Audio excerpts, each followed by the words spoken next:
Okay, जय Hind everyone. दीपक sir की पाठशाला में फिर से आपका स्वागत और अभिनंदन है। अब देखिए, मैं एक बहुत ही मजेदार क्वेश्चन लेकर के आया हूं स्ट्रेट लाइन चैप्टर से, और ये क्वेश्चन 2024 जेईई मेंस में आ चुका है। अब देखिए, इस क्वेश्चन को सबसे पहले दीपक सर एक्सप्लेन करेंगे। Let R be the interior region between the lines this and this containing the origin, the set of all values of small a for which the points a square plus a plus 1 lie in R is। देखिए, अब इस तरह का problem जब आता है तो जो कॉमन बच्चे होते हैं, जो सिर्फ बोर्ड लेवल की तैयारी करते हैं, वो इस क्वेश्चन को देख के डर जाते हैं कि अरे क्या आ गया इसमें तो भैया इंटरवल भी आ गया, लाइंस के क्वेश्चन में इंटरवल, ये कैसे होगा। अब वो फंस जाते हैं। लेकिन आप जानते हैं कि दीपक सर आपको हमेशा से बहुत ही आसान ट्रिक सिखाते हैं ताकि बच्चे ऐसे क्वेश्चन से बिल्कुल न डरें। देखिए, अब एक कॉमन बच्चा क्या होगा, वो क्या करेगा, पहले ये दोनों लाइन को ट्रेस करेगा। मैं समझा रहा हूं सिर्फ। मान लीजिए कि एक कॉमन जो बच्चा है वो पहले दोनों लाइन को ट्रेस किया। मान लो एक लाइन ये हो गया, एक लाइन ये हो गया, एक ऐसे ही मैं डायग्राम बना रहा हूं। और फिर ये ओरिजिन हो गया। अब उसमें कह रहा है कि ये दोनों लाइन जो है, उसमें जो लाइन है वो कंटेन, इसमें ओरिजिन जो है वो कंटेन करता है ये। इसका मतलब ये हो गया कि दोनों लाइन के इस बाजू में ओरिजिन है इसका, ठीक। अब फिर कह रहा है कि जो पॉइंट हमको लेना है, जो यहाँ आर हमको कंसीडर करना है, जो रीजन लेना है हमको, वो रीजन कह रहा है, ये इसमें लिखा है this set of all values of A for which the points this lie in are. मतलब क्या हो गया कि जो इसका इंटीरियर रीजन है दोनों लाइन का, ठीक, उसी में कह रहा है कि हमको कोई पॉइंट हमको लेना है जो इसके अंदर है, बाहर नहीं जाना चाहिए। तो जो बच्चे इस तरह के क्वेश्चंस को टैकल किए हुए हैं वो कुछ नहीं करेंगे, वो लाइन को ड्रॉ ही नहीं करेंगे, इसकी कोई जरूरत ही नहीं है। देखिए, मैं आपको बताता हूं, लीनियर इक्वेशन चैप्टर आप लोगों ने पढ़ा होगा, क्लास 11th में ही है। तो उसके लिए मैं क्या करूंगा, सबसे पहले इस क्वेश्चन का मैं बहुत ही आसान ट्रिक समझा रहा हूं।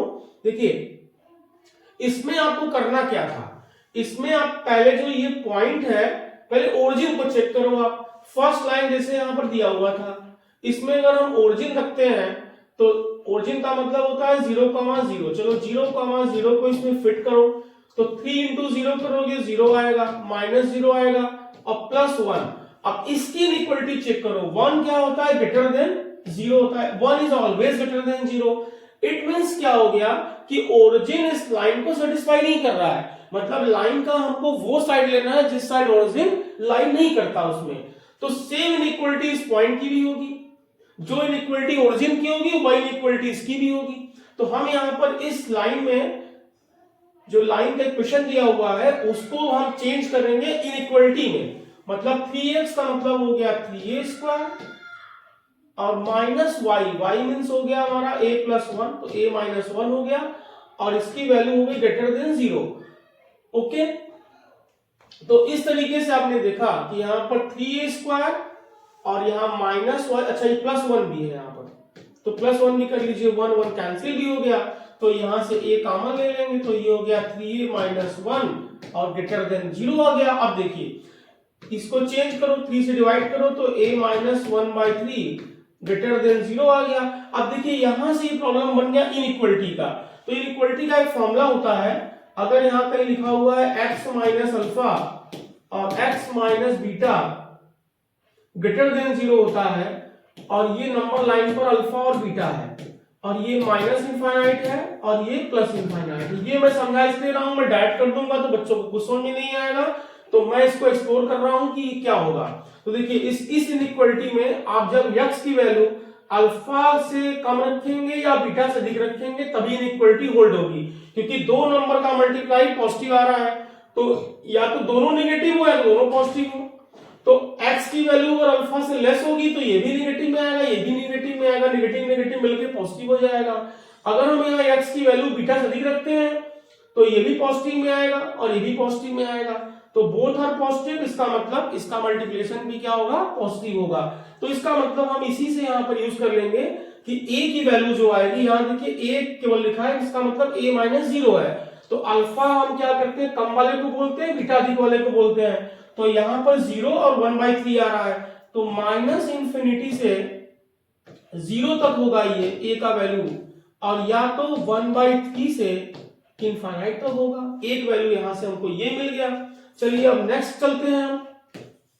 ये फॉर्मूला आप लोग नोट कर लीजिएगा, अभी मैंने जो समझाया है। अब नेक्स्ट वाले में हम जो दूसरा लाइन दिया हुआ है उसको भी चेंज करते हैं इक्वेशन में। तो उसको जब कन्वर्ट करेंगे तो उसके लिए फिर से हम ओरिजिन चेक करेंगे। तो सेकंड वाले में ओरिजिन चेक करिए, 0 + 2 × 0 0 -5, और -5 इज लेस देन 0 आता है। तो आप क्या करेंगे इसमें, अब इस पॉइंट को रखेंगे तो भी लेस देन 0 आना चाहिए, सेम इक्वलिटी आएगी। तो x का मतलब हो गया a², और यहां क्या है +2y मींस 2a + 2, और -5, और ये लेस देन 0 हो गया। इट मींस ये हो गया a² + 2a और -3 लेस देन 0। इसको जब फैक्टराइज करेंगे आप तो ये बच्चों आएगा, ये +2 है तो ये हो जाएगा a - 1, और ये हो गया a + 3। इसका मल्टीप्लाई करके चेक कर लो, 3a आएगा और ये +2a बनेगा और ये -3 आएगा। अब देखिए लेस देन के लिए इक्वलिटी क्या होती है, x - अल्फा और x - बीटा। अगर लेस देन 0 रहता है तो लेस का मतलब क्या हो गया, लाई करेगा। तो x की वैल्यू जो होती है वो अल्फा और बीटा के बीच में लाई करती है। तो यहां देखिए अल्फा यहां -3 आएगा, इसको चेंज करेंगे आप तो a - -3 हो जाएगा। तो अल्फा मींस -3, बीटा मींस 1। तो इसका मतलब क्या हो गया, a बिलोंग्स टू -3 to 1। अब देखिए, अब इन दोनों में यहां भी a बिलोंग्स था ये, तो इसमें और इसमें जो कॉमन होगा वही इस क्वेश्चन का आंसर बनेगा। तो इसके लिए पहले क्या करेंगे हम लोग, यहां पर एक नंबर लाइन पहले बना लो। अब नंबर लाइन यहां ड्रॉ कर लो भाई। चलो यहां -∞ लिख दो और यहां +∞ लिख दो। कौन कौन से पॉइंट मिले हैं, ये -∞ से 0 है, तो ये हमारा हो गया -∞ से 0। ओके, तो -∞ से 0 का मतलब क्या हो गया, ये हो गया। अब फिर 1/3 से इंफिनिटी है ये, तो 1/3 कहीं यहां आएगा, और 1/3 से इंफिनिटी हो गया। चलो ये दूसरा वाला हमारा। ओके, अब जो ये है वो -3 से 1 है। तो देखिए -3 से 1 पे अगर हम आते हैं तो -3 से 1, तो -3 मान लो कहीं यहां है और 1 कहीं यहां है, तो -3 से 1। ठीक, अब देखो दोनों में जो कॉमन आता है, कॉमन पोर्शन कैसे निकालते हैं हम, देखिए -3 से लेकर के 0 तक, मतलब -3 to 0, और फिर यूनियन दोनों मिला के आएगा। अब देखिए इसमें कॉमन क्या बन रहा है बच्चों, 1/3 और 1 ये दोनों में आ रहा है, तो ये हो गया 1/3 से 1 तक। तो देखिए ये ऑप्शन कोई है कि नहीं, -3 to 0 ये है, लेकिन वो 1/3 से 1 है, तो इसका मतलब क्या आएगा, इसका आंसर डी बनेगा। तो answer D will be correct. देखा आपने, तो इस तरीके से ये क्वेश्चन कितना आसानी से मैंने कर दिया और बच्चों को बहुत जल्दी समझ में आ गया होगा। तो आप देखिए अब एक और क्वेश्चन हो जाए भाई। देखिए ये क्वेश्चन क्या कह रहा है, अब इस क्वेश्चन को अगर हम समझने की कोशिश करते हैं पहले, तो इस क्वेश्चन में कह रहा है कि the portion of the line 4x + 5y = 20 in the first quadrant. देखिए यहीं से पहले आप ये समझ लो कि ये जो है लाइन दिया हुआ है। अब देखिए लाइंस के भी बहुत फॉर्म होते हैं। Line, general equation of line ax + by + c = 0।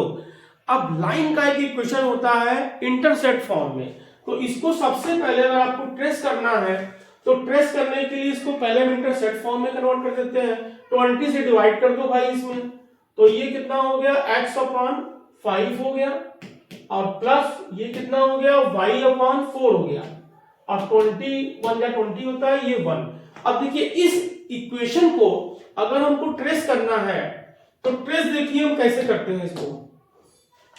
आप यहां पर कार्टेशियन प्लेन पर x एक्सिस और y एक्सिस बना देंगे, और ये 5 है, तो मतलब x एक्सिस पर सपोज करो ये हमारा 5,0 पॉइंट हो गया, और y एक्सिस पर ये पॉइंट हमारा हो गया 0, मतलब y पर ये 4 का इंटरसेप्ट कट करता है, तो ये 0,4 हो गया। अब ये 2 पॉइंट हो गए भाई, इसी से हमारा ये लाइन पास होगा दोनों से। ये हमने लाइन को रफली ड्रॉ कर दिया भाई, ये फटाफट आपको एग्जाम में करना है। अब इसमें कह रहा है कि जो फर्स्ट क्वाड्रेंट में लाइन का ये पोर्शन है, इसको कह रहा है कि ट्राइसेक्ट करना है। क्या करना है इसको में L1 और L2 2 पॉइंट है, दो लाइन दिए हुए हैं और दोनों ही ओरिजिन से पास होते हैं। दोनों कहां से पास होते हैं? ओरिजिन से पास होते हैं, L1 L2। तो ठीक है भाई, दो लाइन पास करा दो, इसको ट्राइसेक्ट करा दो। पहले दो पॉइंट यहां बना दो, तो एक पॉइंट से L1 पास हो रहा है और दूसरे पॉइंट से हमारा भाई L2 पास हो रहा है, कोई प्रॉब्लम नहीं है। तो ये हमारा L1 L2 हो गया, दोनों लाइन हो गए। अब फिर कह रहा है टेंजेंट ऑफ एन एंगल। देखिए फिर कंफ्यूज किया है बच्चों को। टेंजेंट ऑफ एन एंगल का मतलब क्या हो गया?